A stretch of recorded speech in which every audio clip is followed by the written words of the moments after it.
Bonjour! Ce tutoriel reprend l'histoire de Madagascar que nous avons laissée en 1975. Souvenez-vous dans le précédent tutoriel. Cette fois-ci, nous allons aller jusqu'au 26 février 2002, date à laquelle un autre président reprendra le relais, mais cette période dure quand même 27 ans. Et c'est le capitaine de frégate Didier Ratsiraka qui arrive au pouvoir. La période étant très longue, je vais volontairement, forcément, occulter certains thèmes. Donc, si vous souhaitez les approfondir, je vais vous mettre en ligne les livres qui correspondent donc à cette période. Suite à la capsule précédente, qui concernait les années 1972-1975, nous avons vu qu'après l'assassinat du colonel Ratsimandrav, c'est le capitaine de frégate Didier Ratsiraka qui est élu par le directoire. Celui-ci a une personnalité qui va se démarquer par rapport aux autres puisqu'il a déjà l'expérience du ministère des Affaires étrangères sous le général Ramanantsoa.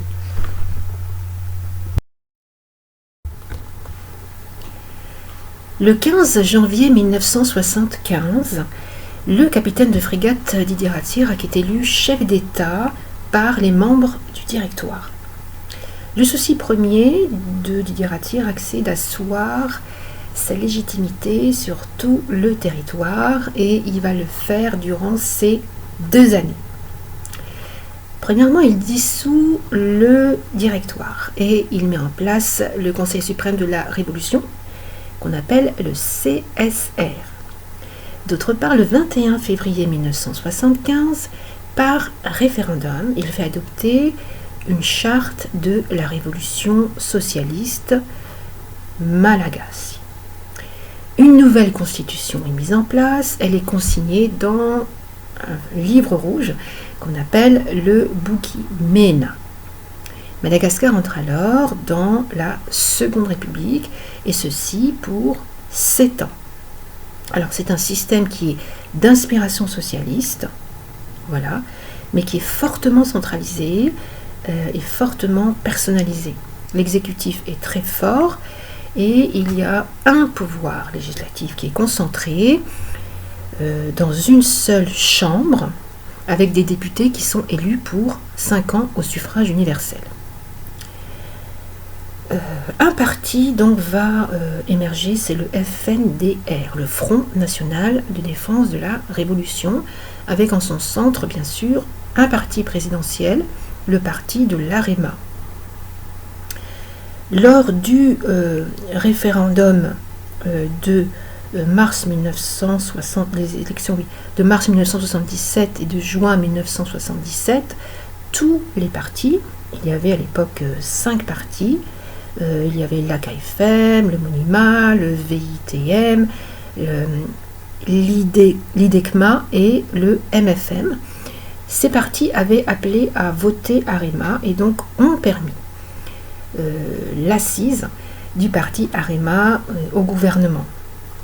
Concrètement, en 1976, le parti AREMA, le parti présidentiel, est officiellement déclaré.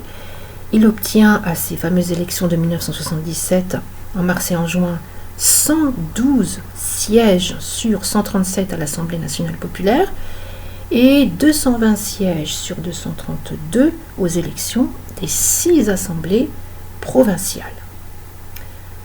Donc, nous avons un État socialiste avec une politique du parti unique. L'assise du gouvernement Ratsiraka s'est faite en 2 ans. Alors, en ce qui concerne les priorités de la politique économique du gouvernement, une première vague de nationalisation va avoir lieu dans les grands secteurs, les banques, les assurances, les cinémas, les transports, le transport maritime avec la CMTM, dans l'administration également. La société marseillaise est également nationalisée. Et un souci premier sera le rééquilibrage de la province par rapport au plateau. Donc, les provinces côtières vont bénéficier d'une vaste politique d'investissement Et il va y avoir la mise en place de la décentralisation administrative à travers des collectivités locales. Alors, on va être loin du projet initial qui était celui du colonel Ratsimanjab avec ses Fuknuln, puisqu'en fait, Didier Ratsiak va mettre en place des structures décentralisées qui sont les Fartan, les Fivdunana, les Freshampuknulna et les Fuktan.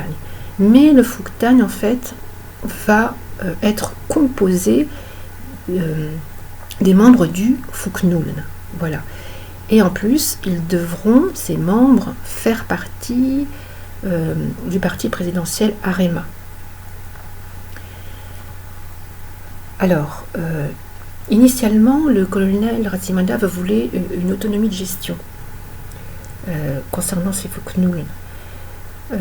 En théorie, il y aura une autonomie administrative et financière et exécutive, mais en fait, le gouvernement Ratsiak sera un gouvernement de style pyramidal, c'est-à-dire que les décisions viendront de Yavlou, de la présidence, et devront être exécutées au niveau donc de ces structures locales, qui sont les Fartan, les Fivdunana, les Freshampuknulna et les Fuktan.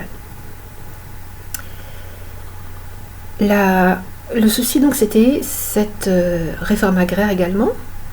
Nous avons vu la vague de nationalisation, la mise en place des structures collectives, administratives, et un souci également de réformer au niveau agricole, une réforme agraire, dans le but d'une autosuffisance alimentaire des paysans par le développement des cultures vivrières. Or, le gouvernement va pratiquer une politique de contrôle des prix, une politique de contrôle des circuits de distribution et ainsi que des moyens de production. Alors, concrètement, des terres qui appartenaient encore aux colons, à l'époque on parlait encore de colons, vont être nationalisées. Ce sont des locaux qui vont s'approprier ces terres. Et des structures importantes qui sont gérées par l'AREMA vont chapeauter tout ça. On a la Procops et la Copérama, par exemple. Une très grande politique d'investissement, nous l'avons vu concernant les provinces côtières, dans le but de rehausser le niveau scolaire et de faire apparaître une élite côtière. Et pour cela, un vaste programme de malgachisation de l'enseignement, et le gouvernement va mettre en place un service national afin de désenclaver les régions, et ce service national en fait va répandre le malgache, mais attention, le malgache des hauts plateaux. Voilà. C'est une décentralisation généralisée de l'enseignement dans les régions et la mise en place des centres universitaires régionaux. Le dernier grand axe de la politique de Didier Ratsiak, c'est la consolidation de l'unité nationale avec l'armée. C'est-à-dire que lorsqu'il y aura des révoltes populaires, ou des révoltes de jeunes par exemple, c'est l'armée qui sera toujours en première ligne, et c'est l'armée également qui aura, nous le verrons, des postes importants dans des grandes entreprises nationales, des révoltes locales telles qu'à l'époque il y avait la révolte des Kung Fu, c'était des jeunes qui se révoltaient contre les pouvoirs, également la révolte des TTS, les Tanur à Tongashain, voilà, qui ont été réprimés, et c'est l'armée qui a rétabli le calme à Tananarive et sur la côte. La première partie étant consacrée à la prise de pouvoir et à la mise en place du programme, qu'en est-il dans cette seconde partie des conséquences de la mise en application? Alors, nous avons vu dans la réalité, le pouvoir est pyramidal, donc très très centralisé, très hiérarchisé. En ce qui concerne la réforme agraire, c'est un échec puisqu'il y a une baisse de la production, une baisse des recettes d'exportation, une baisse des prix des produits vivriers, d'où un marché noir qui se développe, un rationnement qui va vraiment faire souffrir la population, et des secteurs comme le café, la girofle, la vanille ou le poivre souffrent beaucoup de la taxation des cultures d'exportation et de l'encadrement des prix des produits de première nécessité. Et tandis que la population malgache augmente, la production de riz baisse et Madagascar va être obligé d'importer du riz. Dans les années 80, donc, on a commencé à avoir des pénuries sérieuses et l'apparition d'une pauvreté, des 4 mi d'un côté, et de l'autre d'élites qui ne cachent pas leur richesse, et cela va entraîner bien sûr la colère de la population, et ces forces vives qui ne vont pas être contentes vont être récupérées politiquement. Nous verrons par la suite. En ce qui concerne les investissements régionaux, nous avons vu que dans la côte, une grande politique d'investissement a été entreprise. Elle sera malheureusement surdimensionnée. Certains centres administratifs seront mal situés. Ça va être des gouffres financiers. Et je rappelle que dans les années 70, au niveau mondial, on était dans une période de stagflation. Les États-Unis, par exemple, baissaient leurs demandes, baissaient les investissements, et Madagascar ne suivait pas en fait cette tendance générale, et Madagascar au contraire investissait. Alors il faut savoir qu'elle a eu, elle a bénéficié d'investissements en millions de dollars venant également d'aides comme des pays proches politiquement du gouvernement malgache, à savoir de la Syrie et de la Libye. Et donc ces capitaux ont permis de circuler dans la politique d'investissement de Madagascar.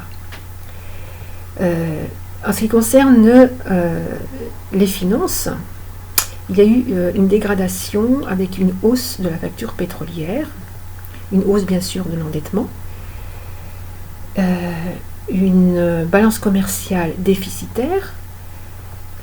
En ce qui concerne l'endettement, alors il faut savoir que après donc les années 73, 75, 77, le taux d'endettement de Madagascar est passé de 18% du PIB en 1978 à 52% en 1982. Cette vaste politique d'investissement, surtout dans l'enseignement, a coûté très cher, et l'économie mondiale ayant repris, les banques mondiales en fait avaient, notamment les banques occidentales, beaucoup en stock de pétrodollars, et donc elle a pu baisser, avoir des taux d'intérêt bas et investir en masse dans les pays en voie de développement. Et c'est pourquoi Madagascar en a bénéficié également, mais du coup la dette souveraine également en a subi des conséquences. L'inflation est passée de 1979 à 11% à 28,6% en 1982. Donc ça, ce sont quand même des indices d'une économie un peu malade. En ce qui concerne la démocratisation de l'enseignement, cette extension vers la côte, en fait, a entraîné une augmentation du nombre des boursiers. Le nombre des boursiers a quadruplé de 1974 à 1979. S'adosser à ça une gestion du cursus universitaire, on va dire un peu folklorique, au niveau des passages de classe, la gestion des examens, la gestion des programmes universitaires, ce qui fait que le niveau scolaire a chuté. Il y a eu une dégradation vraiment du niveau scolaire. Le secteur industriel s'est dégradé avec un niveau de production de 1974 qui a été inférieur à celui de 1967. Une production agricole à l'arrêt et donc un pouvoir d'achat des ménages en chute libre, surtout dans la couche moyenne et populaire, qui a souffert drastiquement des rationnements, des prix, Les salaires des fonctionnaires a baissé de 56% de 1980 à 1988. Voilà, et du coup, le gouvernement Ratsir va lâcher un peu de lest en repermettant une circulation des produits vivriers, mais cela va favoriser la spéculation, l'augmentation des marges intermédiaires, les inégalités sociales qui vont s'accentuer et qui vont se voir. Ça sera très flagrant, puisqu'on aura, ça je vais l'expliquer, ou je vais peut-être l'expliquer maintenant, c'est que, en fait, dans le parti Arema, vous avez cette élite donc, qui profite du système. Vous avez aussi l'armée qui a permis au gouvernement Ratsir d'arriver au pouvoir. Donc, il existe l'OMNIS qui a été mis en place, c'est une office de l'armée qui détient toute l'industrie lourde de Madagascar, comme les chantiers navals d'Antalmén ou les minerais. Et également une élite économique merne qui en fait est revenue dans son importance par rapport à la Première République. Il y avait seulement 18% de cadres issus des hauts plateaux sous la Première République. On est passé à 36% quand même sous le gouvernement Ratsir. Et ces inégalités sociales sont criantes, elles se voient. Et au niveau de la situation sociale malgache, la situation sanitaire se dégrade. Et ça ne va pas du tout plaire aux bailleurs de fonds et aux États-Unis également. La mortalité infantile va augmenter par rapport au continent africain quand même. L'espérance de vie va baisser. Et cela va se ressentir par exemple aux élections de 1996 où les forces vives qui regroupaient vraiment les mécontents ont été récupérées politiquement et Didier Ratsir passe de justesse avec seulement 50,71% des voix contre 49,29%. Donc il se fait réélire, mais c'est très juste. Voilà. Donc une situation en fait économique difficile. C'est un état d'économie socialiste, mais dirigé par un État très centralisé. Donc je parlais de l'émergence d'une génération de cadres qui ont adhéré à l'AREMA pour la plupart et qui ont bénéficié donc de ces largesses. Et une élite côtière ne parvient pas à émerger, et ce qui fait que cette élite donc merne compense en fait, c'est logique, compense en fait ce déficit dans les postes clés. Donc c'est pour ça qu'en fait on a cette bourgeoisie merne qui revient et que l'on retrouve, qui s'enrichit parmi les produits de première nécessité. Voilà. Le gouvernement malgache, donc j'ai dit, c'était lié d'amitié avec des pays comme l'Irak ou la Libye, donc il y a des capitaux qui circulent. Et tout cela sera source de mécontentement. Donc tournant en 1980, je vais en parler par la suite. Les années 80, je disais, sont un tournant dans la gouvernance du président Didier Ratsir. Face à la paupérisation des Malgaches et face également à un tournant politique en ce qui concerne les taux d'intérêt directeurs, les États-Unis, en fait, ce qui se passe, c'est qu'ils augmentent leurs taux directeurs, donc les taux d'intérêt augmentent et beaucoup de pays en voie de développement sont dans l'incapacité de rembourser leurs dettes. C'est le cas par exemple du Mexique qui fait banqueroute carrément. Et Madagascar serait aidé par le Club de Paris, qui sont en fait des bailleurs de fonds, qui interviennent pour en fait réguler le système bancaire international pour qu'il ne s'écroule pas. Et notamment, ils vont intervenir auprès de 54 pays, Madagascar en fait partie, de 1982 à 1991. Ce sera une bouffée d'air pour Madagascar puisque la dette, le remboursement de la dette sera revu. Et en 1984, par exemple, Madagascar ne remboursera que 33% de sa dette. Et le reste sera remboursé plus tard. Donc ce sera une petite bouffée d'oxygène. Ce qui fait que Madagascar va rentrer dans un tournant libéral, notamment aussi avec la pression des bailleurs de fonds qui exigent du gouvernement Ratsiak un tournant dans sa politique de gestion. Concrètement, qu'est-ce qui va se passer? Il va y avoir la mise en place d'un PAS, c'est-à-dire d'un plan d'ajustement structurel, une politique de libération des prix, une politique de la circulation des marchandises, une suppression des entreprises non rentables, la privatisation des banques qui ont été nationalisées et une baisse des dépenses publiques. C'est pour ça qu'on avait en fait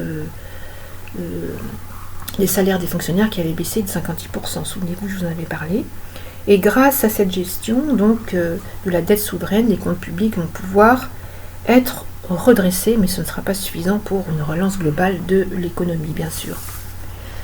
Je vais faire un bond un petit peu plus rapide et je vais arriver aux élections de 1989, où, lors de ces présidentielles, une nette abstention des étudiants et de la classe moyenne